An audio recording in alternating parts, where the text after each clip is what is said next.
వేసవి వేడిపై దాడి, చల్లటి రిఫ్రెషింగ్ స్టాక్ తో హై.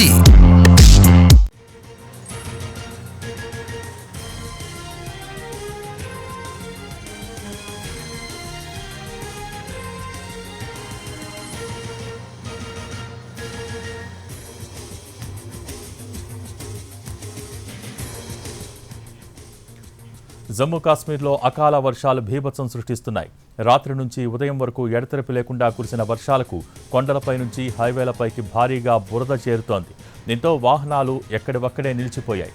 సరుకు రవాణా వాహనాలు, భారీ లారీలు, కార్లు వర్షపు నీటి బురదలో కూరుకుపోయాయి. దీంతో జమ్మూ శ్రీనగర్ నేషనల్ హైవేను మూసివేశారు అధికారులు. వర్షం, బురద తగ్గి రోడ్డు క్లియరెన్స్ ఇచ్చే వరకు ప్రయాణాలు మానుకోవాలని వాహనదారులకు సూచించింది జమ్మూ కాశ్మీర్ ప్రభుత్వం.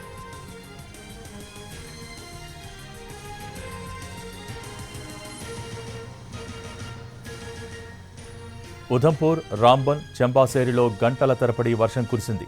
ఆయా ప్రాంతాలలోని రోడ్లపై వర్షపు నీరు నిలిచిపోయింది. దీంతో భారీగా ట్రాఫిక్ స్తంభించిపోయింది. లారీలు, కార్లు గంటల తరబడి నిలిచిపోవడంతో డ్రైవర్లు, ప్రయాణికులు తీవ్ర ఇబ్బందులు పడుతున్నారు.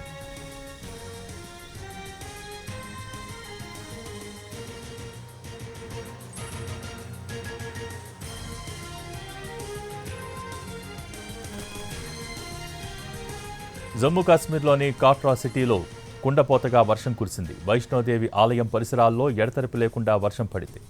దీంతో స్థానికులు ఇళ్లకే పరిమితమయ్యారు. భక్తులు ఇబ్బందులు పడ్డారు.